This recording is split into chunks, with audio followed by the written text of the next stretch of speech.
Dan kita untuk Jember siang ini dalam Healthy Morning bersama dengan Ikatan Dokter Indonesia Jember.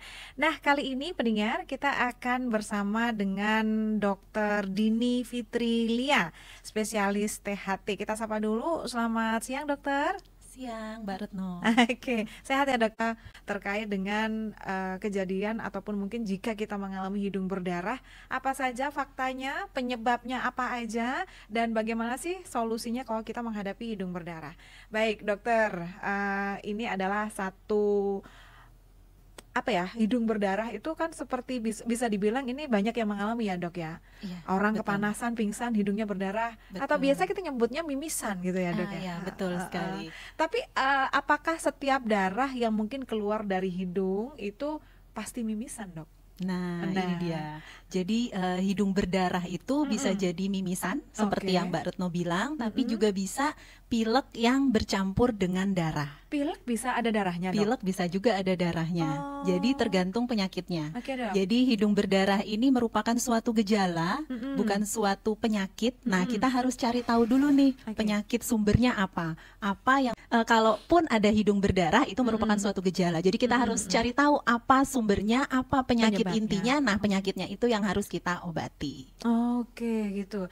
Jadi ada nggak bedanya dok? Misalnya kita masih masyarakat awam nih dok, nggak pernah benar-benar tahu gitu. Yang kita tahu atau stigma yang ada di masyarakat bahwa hidung kalau misalnya berdarah pasti mimisan. Nah, bagaimana kita bisa membedakan dok bahwa itu adalah mimisan ataupun mungkin juga merupakan salah satu gejala dari penyakit-penyakit lain yang mungkin serius dok? Oke. Jadi kalau kita bicara mimisan, apakah bisa dibedakan dengan pilek yang campur darah itu, hidung berdarah lainnya? Jadi bisa banget kita bedakan ya. Kalau mimisan itu biasanya dia cenderung lebih aktif.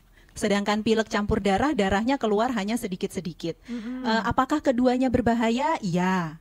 Apakah keduanya gawat darurat? Belum tentu. Jadi kalau misalnya mimisan yang aktif itu tergantung nih sumber perdarahannya dari mana. Bisa dari pembuluh darah bagian depan hidung atau dari pembuluh darah yang bagian belakang hidung. Biasanya kalau pembuluh darah yang bagian depan itu kebanyakan terjadi pada anak-anak. Karena anak-anak sering ngupil sampai mungkin kukunya tajam.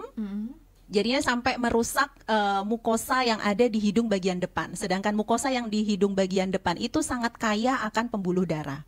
Itu yang menyebabkan anak-anak menjadi mimisan. Nah, kalau yang bagian pembuluh darah hidung yang pecah bagian belakang, itu yang menyebabkan mimisan aktif biasanya pada orang dewasa. Biasanya karena tensi yang tinggi.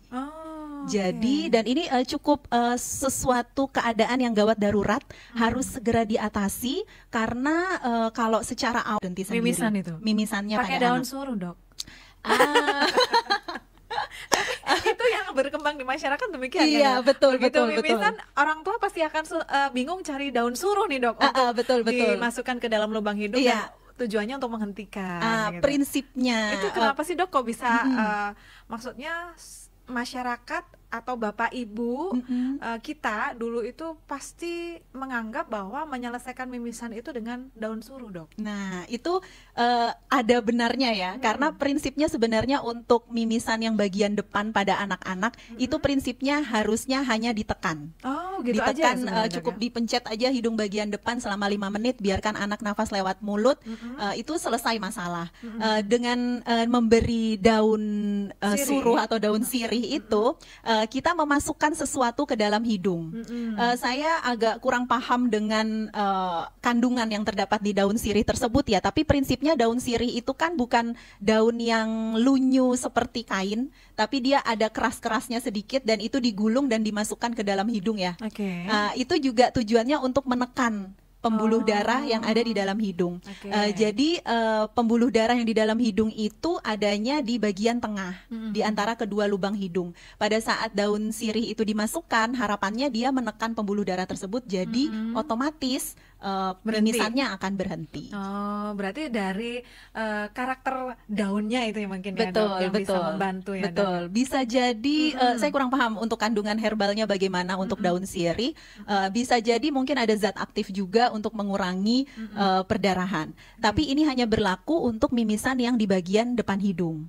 Kalau mimisannya dari belakang hidung mau dimasukin daun sirih sebanyak apapun nggak akan nyampe. Kalau di belakang hidung? Di belakang hidung, pembuluh darah yang pecah pada hidung bagian belakang. Itu banyakkan kepada pada pasien-pasien yang usia dewasa, yang mempunyai hipertensi, yang lama tidak diobati, atau tidak rutin minum obat, jadi sekalinya tensinya tinggi, yang pecah pembuluh darah yang di dalam hidung bagian belakang. Oh gitu.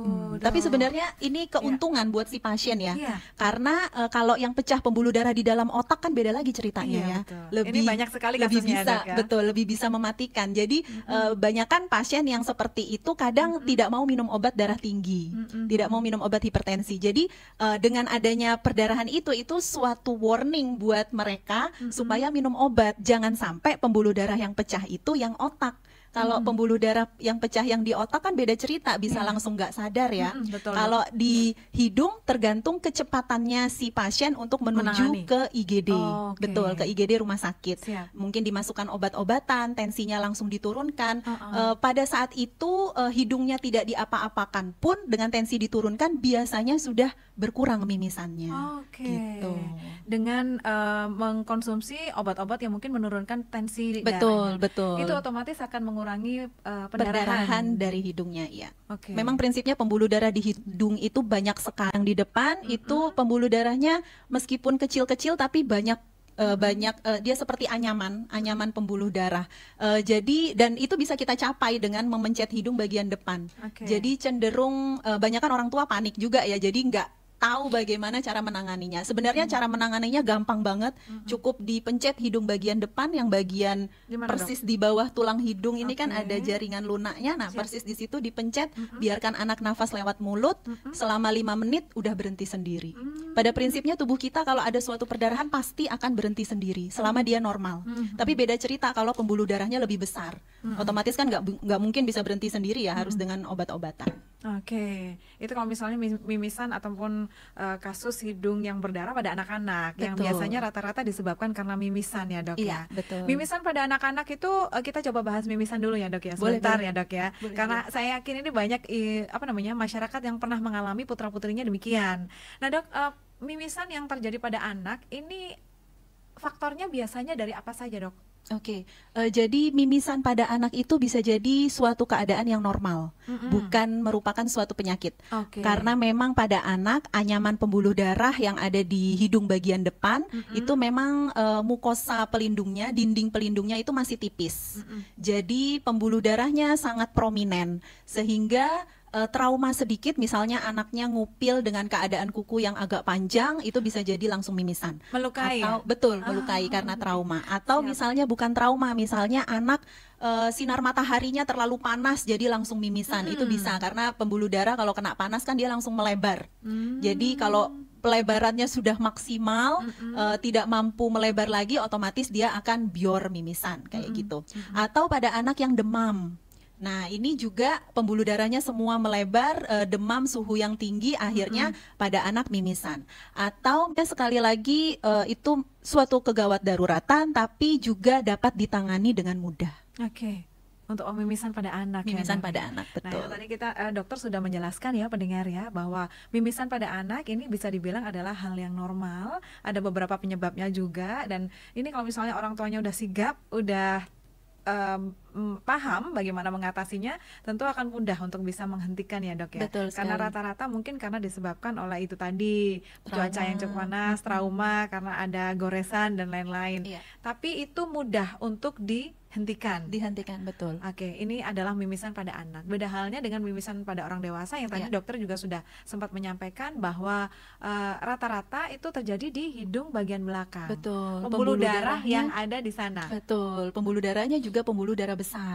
Bukan pembuluh darah yang ukurannya kecil-kecil. Jadi kalibernya itu besar. Jadi meskipun darahnya menggumpal, tidak cukup untuk menutupi pecahnya si pembuluh darah ini. Itu dihentikan pakai memencet gitu kayak anak-anak nggak bisa ya, Dok? Nggak nyampe.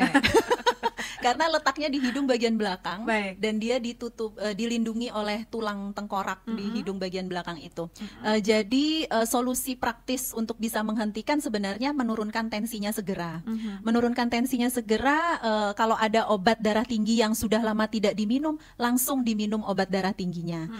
Kalau supaya cepat bekerja itu obatnya, taruh obatnya di sublingual, di bawah lidah. Gitu, jadi digerus dulu obatnya, baru kemudian taruh di bawah lidah. Mungkin itu bisa membantu. Itu yang pertama. Terus kemudian kumur-kumur air es di tenggorokan. Tapi bukan kumur di belakang hidung, itu kita bisa kumur-kumur air es di tenggorokan. Caranya kayak anak kecil mainan air. Kayak gitu, lama itu selama mungkin, baru kemudian dibuang. Air es, harus air es. Tujuannya untuk memvasokonstriksikan si pembuluh darah ini tadi. Dan pada saat melakukan itu semua, kalau bisa bersamaan dengan berjalan ke UGD terdekat, ke UGD rumah sakit terdekat. Jadi langkah pertamanya itu, Dok? Itu langkah pertamanya, tapi itu semua dilakukan sambil ya, tidak ini dulu step pertama, kemudian lanjut step kedua, enggak. Jadi semua dilakukan secara simultan. Jadi selain kumur-kumur, juga minum obat, juga sambil berjalan sambil bertransportnya ke rumah sakit terdekat untuk ditangani sama dokter di UGD. Oke, baik Dok. Jadi kita misalnya itu terjadi pada orang dewasa ataupun mungkin juga keluarga kita, yang perlu kita lakukan adalah segera menuju ke IGD. Nah, ya, sambil jalan itu, betul, maka minum obat darah tingginya, kemudian kumur-kumur air es di tenggorokan. Tujuannya ya untuk sedikit mengurangi seperti itu. Tapi apakah bisa langsung mimisannya bisa reda? Kayaknya memang agak susah. Memang harus dirawat lah minimal 1 kali 24 jam di rumah sakit untuk masuk obat-obatan. Gitu ya, Dok ya? Nggak bisa langsung gitu. Nggak bisa langsung. Oke, Dok, ini kita terkait dengan mimisan. Nah, tadi dokter sempat menyampaikan kepada kita juga bahwa selain mimisan, kemungkinan kita ada pilek yang ada darahnya. Betul. Nah, itu pilek yang ada darahnya itu mungkin bisa dijelaskan kepada pendengar, Dok. Seperti apa sih pilek yang ada darahnya itu? Apakah darahnya banyak atau hanya sekedar lendir saja atau bagaimana, Dok? Oke. Dan mungkin nanti bisa dijelaskan juga kecenderungan untuk kita yang mengalami pilek ada darahnya itu sedang sakit apa gitu loh, Dok, atau merujuk ke penyakit apa, Dok? Iya, oke.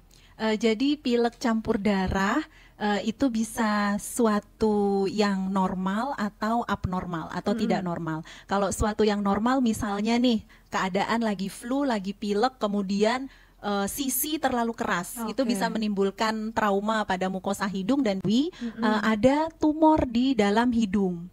Tumor di dalam hidung itu kalau masih kecil belum ada gejala pada pasien. Gejalanya cuma pilek, kadang-kadang campur darah. Nah, kalau pilek itu dianggap pasien biasanya alah pilek biasa, flu biasa. Tapi kalau udah pileknya berkepanjangan, kadang-kadang nganggapnya pilek alergi, paling alergi aja, dingin gitu ya, Dok, paling ya? alergi dingin karena saya sedang berada di karena Jember lagi dingin sekarang misalnya kayak gitu. Jadi banyak orang menggampangkan. Padahal pilek campur darah ini adalah suatu gejala awal, gejala dini terjadinya suatu tumor yang ke arah keganasan. Kenapa ke arah keganasan seperti kanker? Karena adanya darah. Jadi yang namanya sel ganas, sel kanker itu dia tidak hanya membuat tumornya berkembang, tapi dia juga merusak struktur di sekitar hidung kita. Jadi otomatis membuat ada sedikit perdarahan. Jadi makanya yang dirasakan pasien adalah pilek campur darah. Begitu. Tapi ternyata itu merujuk ke penyakit yang berbahaya juga. Betul, ya, berbahaya meskipun tidak darurat. Tapi suatu penyakit yang gawat. Halo, selamat siang juga Pak Dr. Palusi. Oke, baik. Ada Dokter Dini untuk hari ini. Apa yang ingin ditanyakan terkait dengan hidung berdarah ini tadi? Iya. Hidung berdarah. Kah, Mas? Ini Mas Doni ya? Ya, kebetulan belum. Nggak udah bilang jangan sampai lah. Ya, baik. Monggo, yang ingin ditanyakan bagaimana? Saya mau tanya tentang diri saya. Itu ketika influenza, itu rasanya itu kok, hidung tuh rasanya itu kok sakit banget. Terus kok nggak mulut itu mau buat ngomong tuh sulit, astagfirullahaladzim. Itu kayak deket dulu selama satu hari 1 malam tuh. Tapi kadang-kadang orang itu kayak gini, udah biarin aja. Flu itu kalau dibiarin akan sembuh sendiri. Kebanyakan orang tuh ngasih saran seperti itu. Tapi saya tuh nggak tahan. Terus langsung saja saya carikan obat di apotek atau di toko-toko terdekat. Apakah itu sudah pertolongan yang benar atau belum, seperti itu. Nah itu kalau kita kena flu, apalagi contohnya seperti saya itu agak sedikit ekstrim, itu sebaiknya langsung dicarikan obat atau biarin aja nanti sembuh sendiri gitu ya. Kebanyakan minum air hangat itu aja sudah cukup. Tapi saya itu nggak tahan kalau kena influenza faktanya. Saya ingin saja langsung sembuh.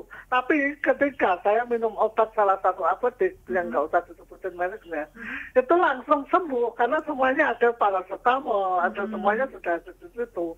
Itu saya nggak berlangsung lama, itu paling cuma habis minum berapa jam tuh langsung hilang pileknya seperti itu. Tapi ketika saya influenza itu ekstrimnya bukan main, di hidung sakit, di rongga mulut sulit ngomong. Tapi saya yakin ini banyak dialami juga oleh masyarakat. Apakah penggunaan AC saat tidur ini akan mempengaruhi mimisan, Dok, pada anak? Karena ketika bersin di pagi hari jadi gampang mimisan. Ya. Nah itu, monggo Dok, ada 2 pertanyaan dari pendengar, bisa dirangkai jawabannya. Ya, pertanyaan pertama dari Pak Doni tadi ya. Pak Doni, ini saya ada setujunya dengan Bapak. Jadi Pak Doni ini tidak mau minum obat kalau tidak parah banget. Setuju, saya setuju banget. Karena pada dasarnya tubuh kita ini sudah diciptakan oleh Allah itu sangat hebat, sangat luar biasa. Dia bisa menangkal segala macam infeksi dengan cara istirahat yang cukup. Jadi ada namanya itu untuk meningkatkan sistem imun, itu harus ada sleep hygiene yang bagus, yaitu higienis tidur yang baik, kemudian nasal hygiene yang baik, yaitu hidungnya, pernafasannya, udara yang masuk lewat hidung sampai ke paru-paru itu harus baik, dan juga oral hygiene yang baik, jadi rongga mulutnya harus dibersihkan juga supaya segala macam yang masuk ke dalam tubuh kita itu baik. Nah, ini ketiga ini kalau terpenuhi semua, maka tubuh kita bisa menangkal segala macam penyakit termasuk influenza. Namun pada beberapa orang, jadi prinsipnya kalau Pak Doni bisa tidur yang cukup, istirahat yang cukup, makan minum yang baik, yang lunak dan hangat misalnya, dan itu sudah sembuh, itu bagus. Karena obat itu sedikit banyak pasti akan mempengaruhi, pasti ada racunnya di dalam tubuh kita, meskipun bisa dikeluarkan ya kalau keseringan minum obat. Nah, tapi pada kasusnya Pak Doni yang sangat hebat sekali, flu itu kan belum tentu penyebabnya adalah bakteri. Bisa jadi itu suatu penyakit yang diakibatkan oleh virus. Nah, Pak Doni benar, karena Pak Doni minum obat yang kandungannya ada paracetamol misalnya, untuk terus ada kandungan yang untuk obat pilek seperti PPA atau pseudoephedrine, it's okay, nggak apa-apa, karena itu semua bisa membantu Pak Doni untuk mengurangi gejala dan bisa membantu tidurnya Pak Doni. Jadi prinsipnya setelah minum obat itu Pak Doni istirahat cukup, maka virusnya akan tereliminasi sendiri dari dalam tubuh sampai akhirnya bisa sembuh. Jadi sebenarnya obat yang diminum sama Pak Doni itu tidak menyembuhkan penyakitnya Pak Doni, tapi yang menyembuhkan itu adalah tubuhnya Pak Doni sendiri. Obat yang diminum sama Pak Doni itu hanya mengurangi gejala-gejala yang dialami, dan itu boleh, boleh banget, meskipun harusnya tidak sesering mungkin. Tapi Pak Doni kalau udah berat banget baru minum obat, ya it's okay, itu malah bagus banget. Jadi bukan yang sedikit-sedikit minta obat ke dokter, itu juga sedikit banyak pasti obat meskipun bagus untuk tubuh tapi juga ada racunnya sedikit di dalam tubuh. Seperti itu. Sebisa mungkin kalau misalnya kita merasa bisa sembuh nih Dok, tanpa obat gitu, cuman buat istirahat, minum air hangat, gitu aja udah lebih baik gitu, berarti nggak usah obat dulu gitu. Nggak usah obat dulu, kecuali sakitnya tidak tertahan ya, seperti Pak Doni misalnya hidung buntunya mampet banget sampai nggak bisa napas, ya memang mau nggak mau harus minum obat gitu. Kemudian pertanyaan Mbak Merita terkait AC, tidur menggunakan AC. Ya, jadi kenapa pada anak itu paginya bersin kemudian mengeluarkan darah? Itu karena kondisi udara di sekitar anak pada saat tidur atau pada saat itu adalah kurang lembab. jadi terlalu kering. Oh gitu. Nah, AC itu memang menurunkan kelembapan di udara yang di udara di dalam ruangan tersebut. Jadi gampangannya gini, kalau misalnya kita berada atau bekerja di dalam AC terus-terusan, kan pasti kulit kita kering. Nah, apalagi hidung kita, karena hidung kita kan tidak ada kulit yang melapisi, tapi dia langsung mukosa gitu ya. Jadi lebih sensitif prinsipnya kayak gitu. Jadi apakah harus mengurangi AC-nya? Iya kalau bisa. Tapi agak susah juga kalau anak-anak tidur nggak pakai AC, jadinya apa ya? Jadi tidak nyenyak tidurnya karena kepanasan, misalnya kayak gitu. Jadi udah kebiasaan ya mungkin. Jadi betul, jadi udah kebiasaan. Jadi agak dilema juga buat seorang ibu. Ini pakai AC atau enggak? Kalau pakai AC anak saya begini, kalau nggak pakai AC nggak bisa tidur. Jadi prinsipnya terutama pada anak-anak tidur harus nyenyak. Entah itu dia pakai AC ataupun tidak. Kalaupun pakai AC dan dengan ada gejalanya pada saat pagi bersin kemudian mengeluarkan darah, bisa tidur dengan menggunakan masker. Tetap pakai AC boleh, tapi pakai masker. Pakai masker, betul. Jadi menjaga kelembapan udara yang dihirup oleh hidungnya.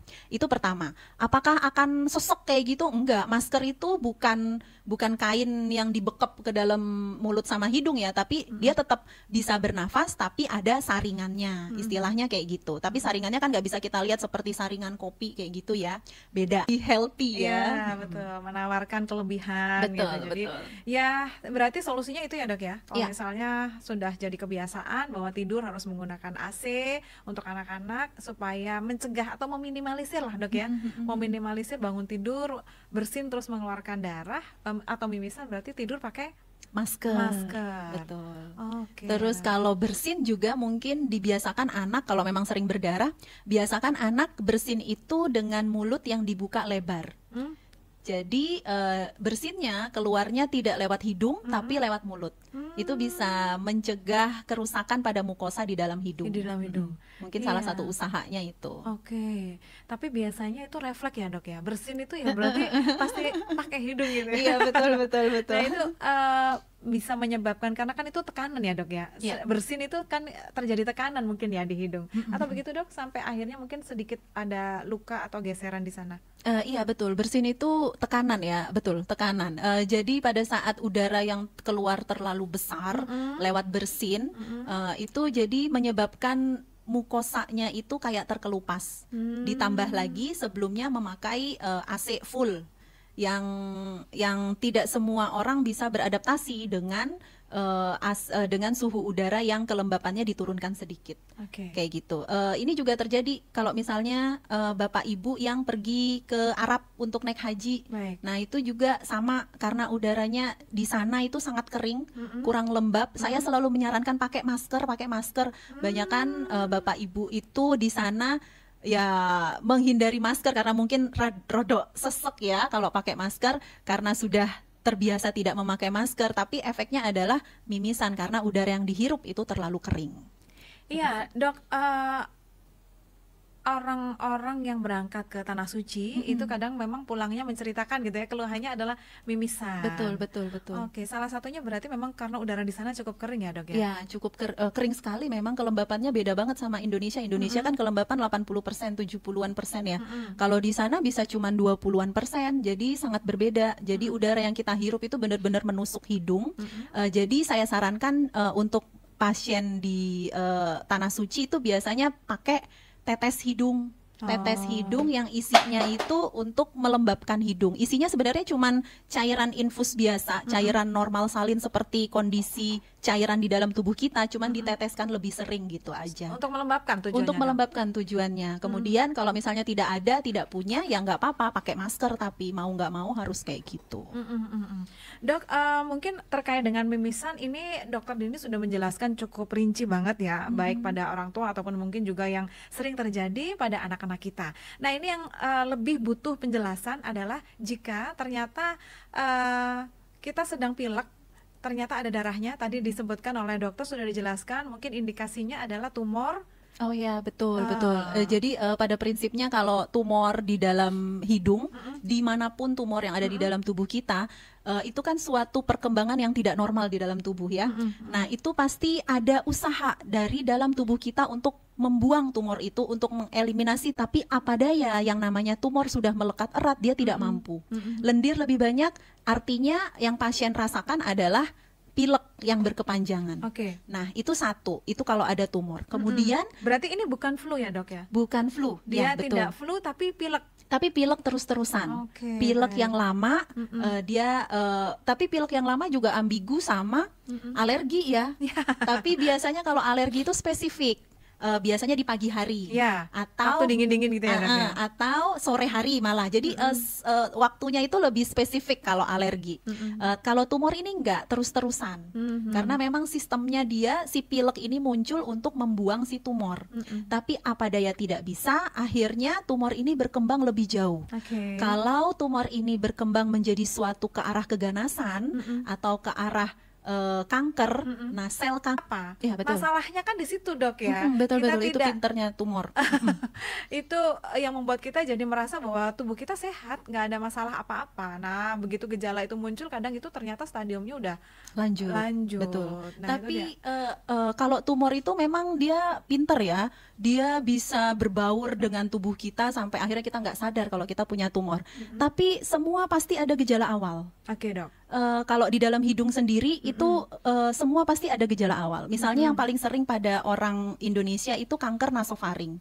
Kanker nasofaring itu letaknya di hidung bagian paling belakang, tenggorokan bagian paling atas. Jadi di antaranya itu. Jadi secara dari luar nggak bisa kelihatan ya. Nanti muncul kalau ada gejala awal. Gejala awalnya apa? Ya itu tadi pilek campur darah. Atau di situ di nasofaring itu deket banget sama saluran dari hidung ke telinga. Nah, tuba eustachius. Nah, itu dia menghalangi tuba itu, jadi efeknya di pasien rasanya kayak gerbek-gerbek telinganya. Kalau ada 2 aja gejala kayak gitu, langsung aja deh periksa ke dokter THT. Kadang dokter THT pun nggak bisa ngelihat secara langsung keadaan nasofaringnya pasien. Jadi kita harus memakai alat kayak kamera gitu, endoskopi untuk dimasukkan lewat hidung untuk ngintip di nasofaringnya ada tumornya atau enggak. Gitu ya. Kayak gitu. Jadi lebih baik kita takut di awal, memastikan baik-baik saja daripada sudah lama. Jadi kalau udah lama, udah muncul benjolan di leher, udah beda lagi cerita, itu udah stadium 3. Jadi kanker yang ada di nasofaring itu menyebabkan benjolan juga? Benjolan di leher. Ya, benjolannya itu karena pembesaran kelenjar getah bening. Bukan karena ekspansi dari tumornya, bukan tumor yang membesar, enggak, tapi karena tumornya itu dia sudah menyebar ke kelenjar getah bening di leher. Kalau sudah ada penyebaran kelenjar getah bening aja itu udah masuk kategori stadium 3. Udah termasuk stadium lanjut, agak susah kita ngobatinnya, harus rutin kontrol pasca terapi. Berarti intinya kalau sudah terjadi benjolan atau pembesaran di leher itu dia sudah mengalami pilek bercampur darah, itu cukup lama ya, Dok? Iya, udah pasti ada hidung buntunya. Tapi tumor itu juga pinter, suka-suka tumornya ya. Mau membesarnya kemana? Kalau dia membesarnya ke depan, ke hidung, ke arah hidung, jadinya hidungnya buntu. Kalau udah hidung buntu ya syukur pasiennya datang, jadi langsung kerasa bisa ya, Dok, langsung ya? kerasa. Ada juga tumor yang kanker ini membesarnya ke samping. Ke samping ini menyebabkan aliran ke pembuluh kelenjar getah bening. Ke kelenjar getah beningnya jadinya membesar, lehernya yang membesar, yang prominent itu, yang dominan gejalanya itu. Ada juga dia tumbuhnya ke atas, ke arah otak. Sebenarnya. Dok, kalau misalnya saya kadang melihat di media sosial itu tumor-tumor yang membesar sampai merubah bentuk wajah kita. Itu apakah salah satunya juga penyebabnya sama, Dok? Ini tumor nasofaring. Apakah tumor nasofaring bisa sampai ke depan? Bisa aja, tapi jarang.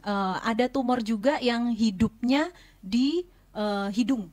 Jadi kalau nasofaring itu kan di belakangnya hidung. Nah, ini dia hidupnya di hidung atau di sinus. Di sinus paranasal. Sinus itu ruangan yang di samping-sampingnya hidung.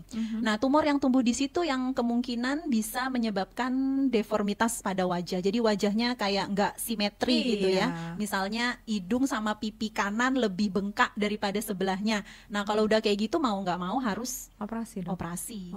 Jadi at least meskipun itu hasilnya ke arah kanker, tidak hanya kemo, tidak hanya sinar, tapi kita kurangi dulu ukuran si tumornya. Jadi harus dikecilkan dulu tumornya biar kemoterapinya, sinarnya bisa masuk dengan sempurna. Oke, Dok, bisa disampaikan kepada pendengar, ini bisa masuk ke closing statement juga, kesimpulan dari perbincangan kita untuk hari ini, karena ternyata sudah hampir di ujung acara. Nggak kerasa Dok. Ini materinya saya yakin masih banyak yang mungkin bisa disampaikan, tapi mudah-mudahan bisa diringkas dalam kesimpulan yang akan disampaikan oleh Dr. Dini, dan terkait juga bagaimana pencegahan kalau misalnya mencegah tumor dan lain-lain itu tadi. Monggo, Dok. Biasanya cukup kita pencet di hidung bagian depan selama 5 menit sampai 10 menit selesai masalah. Tapi kalau pada orang tua misalnya mimisannya itu sampai keluar lewat mulut, nah itu segera ke rumah sakit untuk ditangani sama dokter di UGD. Itu biasanya sambil berjalan ke rumah sakit, ada baiknya kita kumur-kumur air es di tenggorokan, sambil kalau punya obat penurun darah tinggi diminum obatnya. Kemudian kalau untuk pilek campur darah sendiri, prinsipnya solusinya kita harus lebih menyadari akan kondisi tubuh kita harus lebih aware dengan kondisi tubuh kita. Jadi kalau misalnya ada pilek yang berkepanjangan, jangan sedikit-sedikit bilang, oh ini pilek cuman alergi doang. Sebaiknya ada baiknya kita konsultasikan ke dokter, apakah ini ada sesuatu yang berbahaya atau tidak. Karena keterlambatan kita datang ke dokter 1 bulan aja itu bisa meningkatkan stadium si tumornya itu. Seperti itu. Baik. Terima kasih. Jadi lebih aware lagi, lebih peduli gitulah ya, Dok ya. Betul. Karena sejauh ini mungkin hal-hal tersebut yang dirasa tidak menyebabkan rasa sakit dan lain-lain dianggap hal biasa. Ya, jadi sekali. Tidak perlu untuk diperiksakan ke dokter. Nanti juga selesai. Nanti buat tidur juga sembuh. Nah, masih begitu ya, Dok ya? Iya, betul. Tapi kalau misalnya itu adalah mimisan yang terjadi di anak-anak, mudah-mudahan tadi apa yang disampaikan oleh Dokter Dini membantu untuk kita sebagai orang tua. Jika kondisi itu terjadi pada anak-anak, mudah-mudahan kita sudah langsung bisa nih, istilahnya mitigasinya mau ngapain gitu. Apa yang harus kita lakukan? Tapi mudah-mudahan dengan apa yang sudah disampaikan oleh Dokter Dini untuk siang hari ini, pendengar membuat kita jadi lebih aware lagi, lebih peduli lagi, dan lebih mengerti jika itu terjadi kita harus melakukan apa nih pertolongan pertama yang harus kita lakukan. Saya Retno Palupi, selamat siang, wassalamualaikum warahmatullahi wabarakatuh.